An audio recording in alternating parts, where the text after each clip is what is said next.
Hello, in this lesson, I'll be introducing you to an African poem, Piano and Drums, written by Gabriel Okara.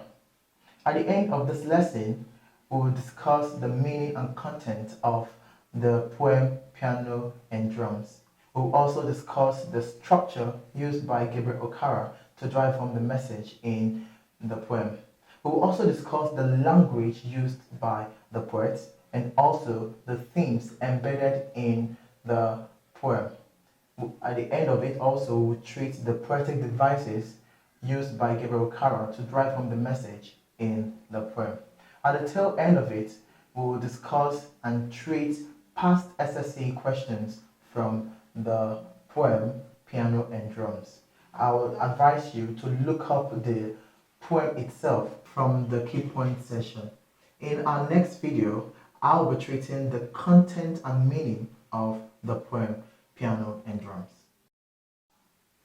Hello, in this video, I will be treating the meaning and the content of Piano and Drums by Gabriel Okara. The poem centers on the historical cultural clash between the Africa and the West in the wake of colonialism. Since the coming of the white man, Africa has faced cultural challenges brought about by the people's exposure to Western values.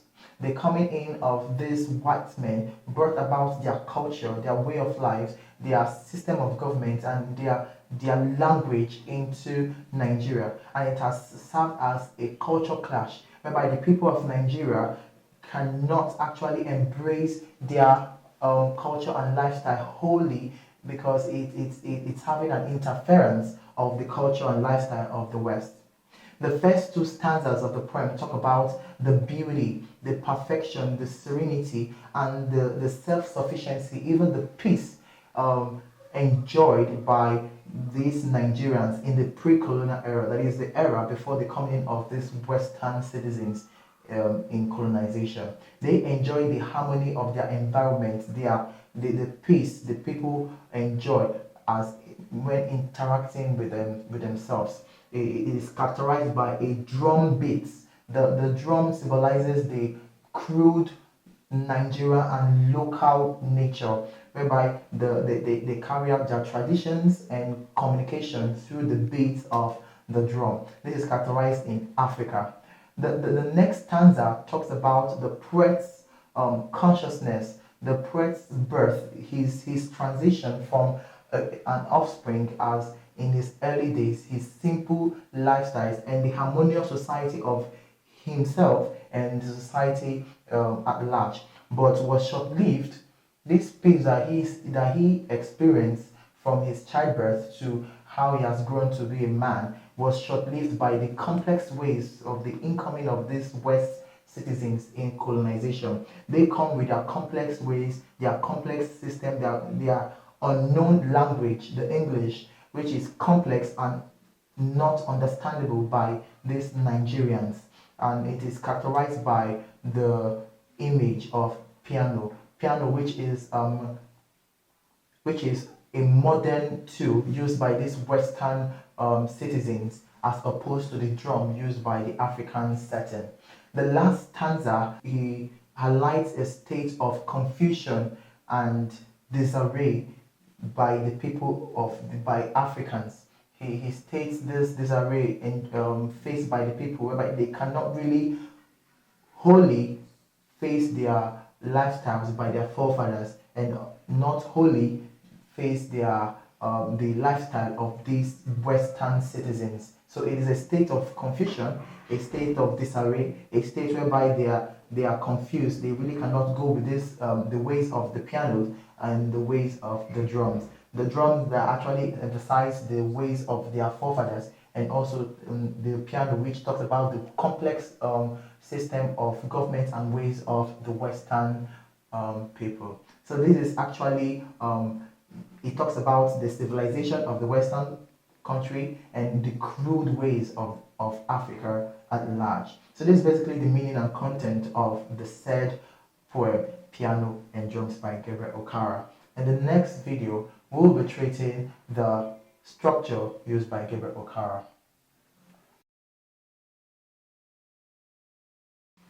Hello, In this video, I'll be tracing the structure in Piano and Drums by Gabriel Okara. The poem Piano and Drum is an interesting poem that is made of 4 stanzas, and these 4 stanzas are made of 29 lines. The first 2 stanzas talk about the African society. The poet actually portrays and creates a picture of a peaceful and nature-like African society in its perfection. The people actually enjoy this serenity they get from the nature in Africa. It talks about the peace these African citizens enjoy in the society, whereby it is characterized by traditional drum, the traditional drum beats used by these citizens to drive home their information and communicate generally. There comes another instrument of European extraction, which is the piano. The piano is complex and unknown to these African citizens. It comes in the guise of announcing a new world which is actually alien and strange to these Africans in the poem. The last part of the poem, which is the last stanza, talks about Africans getting and taking up these lifestyles, these behaviors, this new system of government, taking it up, embrace it, and manage these new ways with their traditional ways. It talks about these new ways coming in to take over the old ways, and it's not talking about a new synergy, but it's also talking about the Africans accepting their forefather ways and also accepting the new ways by the Western citizens. So that's pretty much the structure of the poem Piano and Drums. The first 2 stanzas talks about the serenity of Africans enjoyed in their pre-colonial era, and also talks about the confusion faced by these Africans in the colonial era. In our next video, I'll be treating the language used by Gabriel Okara to drive home the message in Piano and Drums.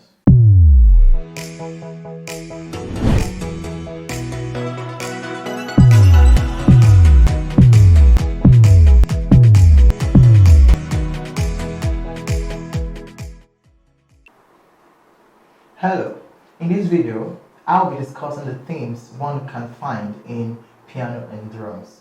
There are 4 themes that are obviously embedded in Piano and Drums. One of it is conflict.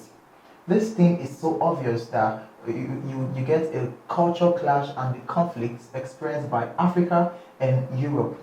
The citizens of Africa actually experience the lifestyles and the ways of life gotten from their ancient forefathers. They actually enjoy it, but the incoming of these colonial masters, these Europeans, they come in with their own lifestyle in form of piano. They come in and then there is a cultural clash and conflict between these 2 words. The lifestyle of the ancient African ways and also the new ways of these Europeans. So there is a conflict, a theme of conflict in Piano and Drums. Number 2 is problem of identity. The problem of identity, which is a theme, is experienced by the educated Africans. These Africans who have left their motherland to the European countries for education and enlightenment. They experience this way of life, these new ways, this information, and there is a problem of identity whereby they are Africans because they are black. They don't really have identity of their from where they're from, because they are changed. They speak like these Europeans, they do like these Europeans, they behave like these Europeans, they dress like these Europeans. So there is a problem of identity by these educated Africans because they gradually have forgotten the ways of their forefathers. Number 3 thing is there is a subtle warning against dependency. There is this subtle warning one can find in the poem, which is a theme against dependency of these European ways. These European products, they are their resources and everything that they bring from their country into Africa. There is this subtle warning against them that we Africans, Africans, should not depend on this way of life and these products. We should have pride in our way of life. We should have pride in our products. We should have pride in our local dealings. And the last thing one can find is loss of Africa's perfect states.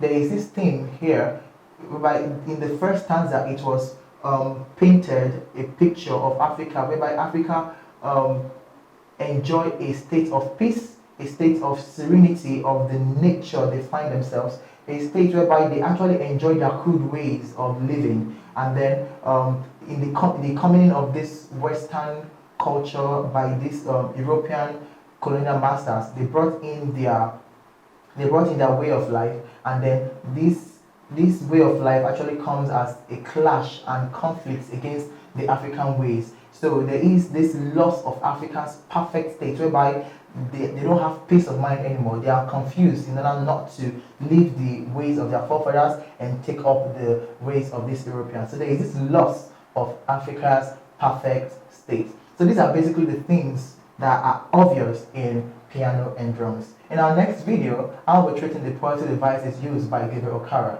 in piano and drums.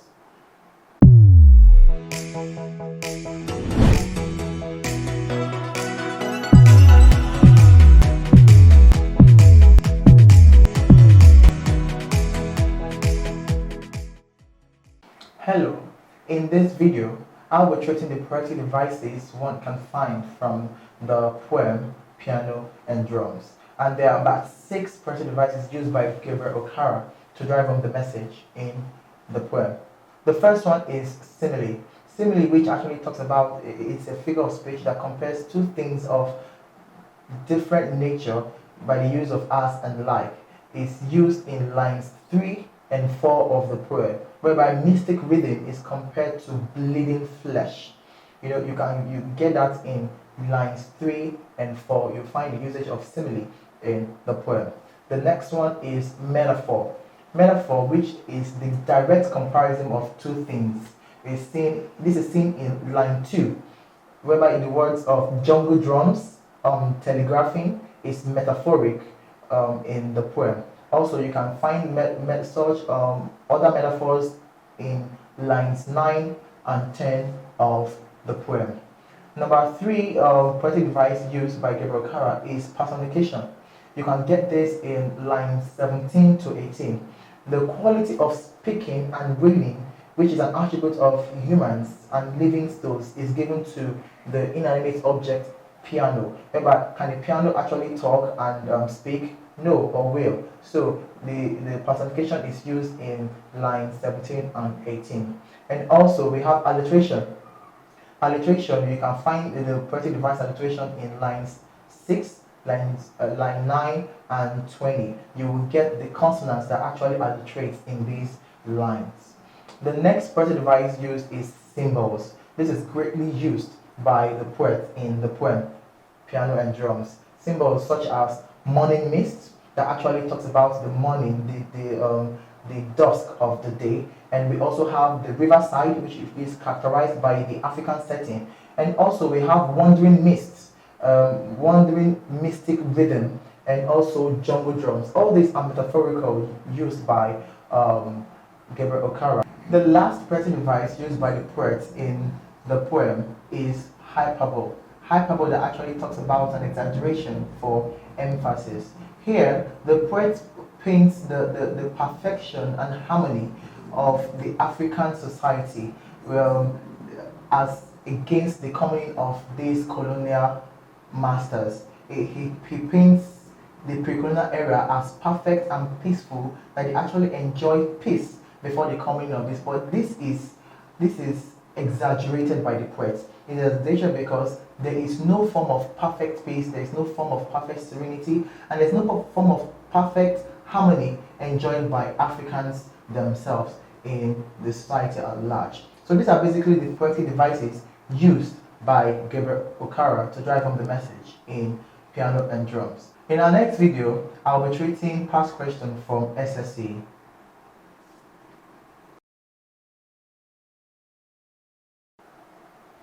Hello, in this video I'll be analyzing past questions from SSE, precisely that of 2018. And the question is, examine the use of contrast in Okara's piano and drums. Contrast is a device used to juxtapose opposing ideas or structures for effects. It is used by the poets to juxtapose the opposing lifestyle of the Europeans and the opposing lifestyle of Africa. The poet makes use of contrast to highlight the theme of cultural difference between the Africans and the Western cultures. The title itself is a contrast. It is a contrast between two musical instruments, the piano, which is complex in ways, and drum, which is crude in ways. Also, the European culture and the African culture. The European culture is complex, as seen in the instrument of the piano, which is complex to play and to understand, whereby you have words like concerto, crescendo, and all sorts in order to understand the instrument. This is opposite with the instrument of the drum, which is characterized by the African culture. It is simple to play, and it is local compared to the piano.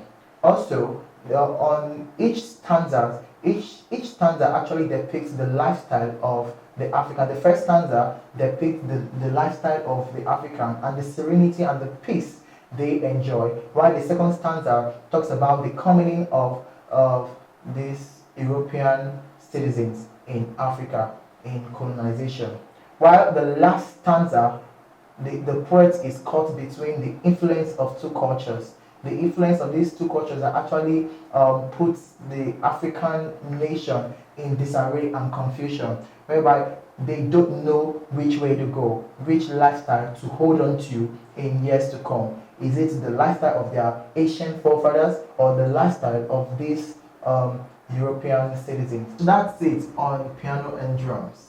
I advise you to look up the advisory and key point session for better understanding of piano and drums, in order for you to be prepared very well for your upcoming exams.